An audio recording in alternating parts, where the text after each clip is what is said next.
räägime ka kohtunikutest, kes täna meil mängu vilistavad. Mängu vilistab Mark-Oskar Arst ja teda vaistab Kristo Eelmaa ja Karl Markus Kiudmaa ja inspektor Kalev võitis need mõlemad mängud 4-0 27. aprillil ja 5-1 21. juunil.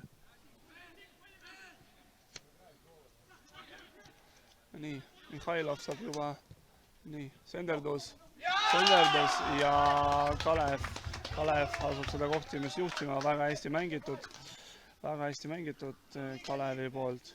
Raiko Ilves on väravautor ja 7 minutit mängitud ja Kalev on juba 1-0 ees. Ja Kalev tuleb taas kontrasse.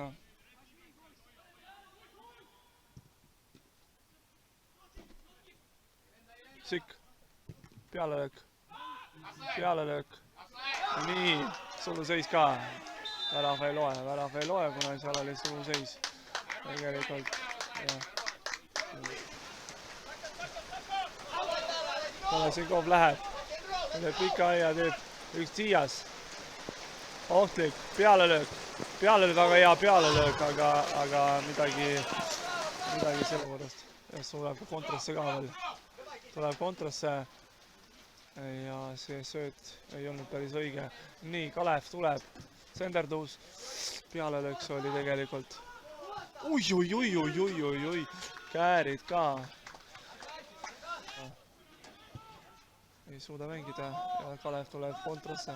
Väga hästi tulevad nad välja. Pressingutest igalt poolt. Pealelöök. Oi, väga hea pealelöök. Ja Senderdus, pealelöök ja kindel tõrjub selle.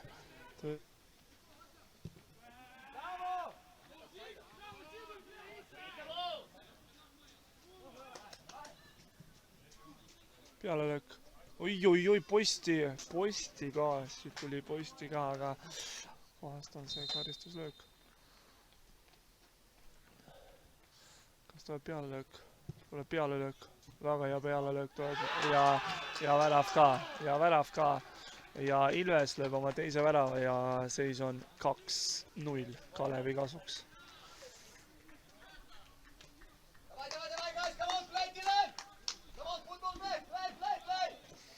Väga hästi.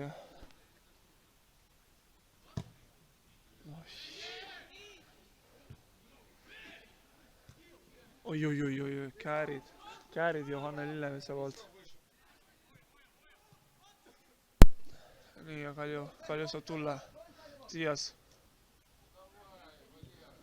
Oi, väga ohtlik oli.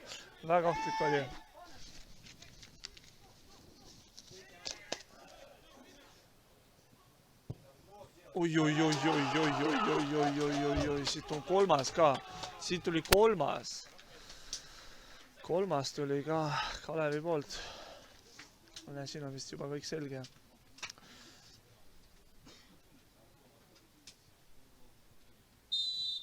Ja mäng on lõppenud seisuga 3-0 Kalevi kasuks mängupildil ja kõik vastab seisule ka.